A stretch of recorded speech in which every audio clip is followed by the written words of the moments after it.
सर्वांना नमस्कार. स्वागत आहे तुमचं आपल्या हक्काच्या केतन खोरे पाटील या यूट्यूब चॅनलला.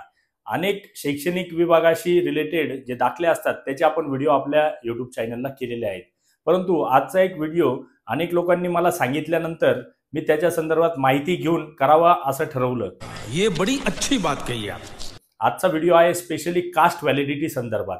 कास्ट व्हॅलिडिटी कोणत्या कारणासाठी केली जाते, कास्ट व्हॅलिडिटीसाठी नेमकं कोणता फॉर्म लागतो आणि कास्ट व्हॅलिडिटीचं महत्त्व काय आणि कास्ट व्हॅलिडिटी कशासाठी केली जाते हे आपण आजच्या व्हिडिओमधून समजून घेणार आहोत. तत्पूर्वी आपल्या सगळ्यांना विनंती करतो की आपल्या हक्काचे केतन खोरे पाटील हे यूट्यूब चॅनल आपण अजूनही सबस्क्राईब केले नसेल तर ते सबस्क्राईब करावे आणि या व्हिडिओला सुरुवात करतो. कास्ट व्हॅलिडिटी ही मुख्यतः 3 कारणांसाठी केली जाते. पहिलं कारण असतं शैक्षणिक, दुसरं कारण असतं नोकरी आणि तिसरं कारण असतं हे राजकीय, म्हणजे तुम्हाला एखादी निवडणूक लढायची असेल तर. याच्या व्यतिरिक्तही अजून एक विषयासाठी कास्ट व्हॅलिडिटी केली जाते, तोही मी तुम्हाला आपल्याला सांगणार आहे. महत्त्वाचा विषय जो आहे शैक्षणिक कामासाठी केली जाणारी कास्ट व्हॅलिडिटी.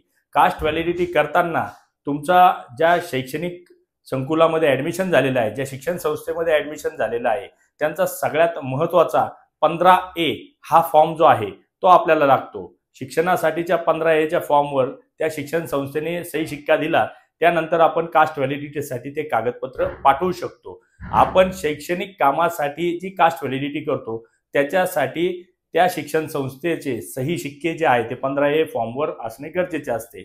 अनेक लोक विचारतात की आमचं आधी शिक्षण झालेलं आहे, आम्ही त्यावेळेस कास्ट व्हॅलिडिटी जी आहे ती काढली नाही समजा, आणि आता आम्हाला MBA सारख्या कोर्सला ॲडमिशन घ्यायचं आहे, तर अशा वेळेस काय केलं जातं? तर अशा वेळेस त्या MBAला जिथं आपण ॲडमिशन घेतोय त्यांचं एक पत्र लागतं आणि आपण आधी जर CET दिलेली असेल तर त्या CETच्या बेसवर आपल्याला कास्ट व्हॅलिडिटी जी आहे ती करून मिळते. परंतु शिक्षण संस्थेचं पत्र असणं, त्या कॉलेजचं पत्र असणं हे सगळ्यात महत्त्वाचं गरजेचं असतं. दुसरी गोष्ट आहे ती नोकरी कामे. नोकरी कामासाठी तुम्ही एखाद्या शासकीय विभागामध्ये, निमशासकीय विभागामध्ये नोकरीला लागले आहात आणि तिथं ती जागा आरक्षित आहे, म्हणजे एखाद्या कॅटेगरीसाठी आरक्षित आहे आणि त्या कॅटेगरीतून तुम्हाला जर त्या जागेवर समजा नोकरी मिळत असेल तर त्यासाठी आपल्याला त्या त्या ज्या संस्था आहे त्या संस्थेचं, म्हणजे ती जी तुमची नोकरीची संस्था आहे, समजा निमशासकीय संस्था असेल, शासकीय संस्था असेल, त्यांचं तुम्हाला पत्र लागतं. तोही 15A फॉर्मॅट आहे. त्या 15A फॉर्मॅटवर तुम्हाला नोकरी संदर्भातली जी ही आहे व्हॅलिडिटी आहे ती कास्ट व्हॅलिडिटी म्हणजे जात पडताळणी करून मिळते.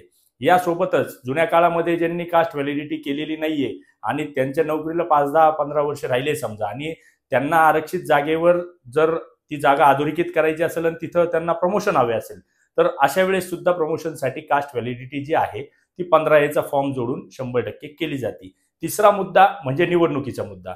निवडणूक काळासाठी जी तुम्हाला कास्ट व्हॅलिडिटी काढायची असते त्याच्यासाठी निवडणूक निर्णय अधिकारी जे असतात साधारणतः त्यांचा 15A फॉर्मवर सही शिक्का लागतो, म्हणजे ती आरक्षित जागेवर तुम्ही निवडणूक लढत आहात आणि तुमची कास्ट व्हॅलिडिटी जी आहे ती त्या कामासाठी केली जाते. साधारणतः या तिन्ही गोष्टीला 15A हा फॉर्म जो आहे तो अत्यंत महत्त्वाचा आहे.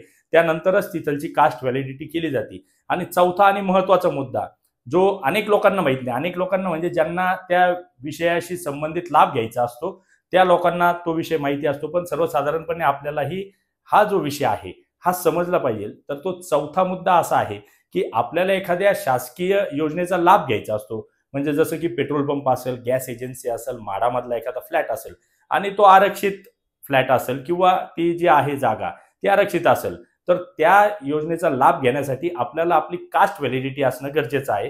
त्यासाठी संबंधित विभागाचं जे आहे ते पत्र त्या 15A फॉर्ममध्ये आपल्याला मेन्शन केलं जातं. एकंदरीत काय, इतक्या सगळ्या कारणांसाठी कास्ट व्हॅलिडिटी जी आहे ती केली जाते. याच्या व्यतिरिक्त कास्ट व्हॅलिडिटी जी आहे ती कशालाच लागत नाही, हे आपण सगळ्यात पहिले समजून घेतलं पाहिजे. अनेक लोक म्हणतात की मुलं लहान आहेत आणि आता त्यांना भविष्यामध्ये कास्ट व्हॅलिडिटी लागेल, तर त्यासाठी संबंधित विभागाचं शैक्षणिक, संबंधित विभागाचं नोकरीविषयक आणि संबंधित राजकीय ज्या क्षेत्रामध्ये आपण लढणार आहोत तिथं शासनाने आरक्षित केलेल्या त्या जागेवरचा निवडणूक निर्णय आयोगाचा निवडणूक निर्णय अधिकारी आयोग नाही अधिकाऱ्याचं 15A जो फॉर्म आहे त्याच्यावर सही शिक्का असणं गरजेचं आहे. फक्त या कारणांसाठीच कास्ट व्हॅलिडिटी जी आहे ती केली जाते. आपल्याला मी दिलेले व्हिडिओ आणि माहिती 100% आवडत असेल तर आपण ती माहिती जी आहे ती शेअर करावी, व्हिडिओ लाईक करावे आणि आपल्या हक्काचे केतन खोरे पाटील हे YouTube चॅनल सबस्क्राईब करावे. जय हिंद, जय महाराष्ट्र.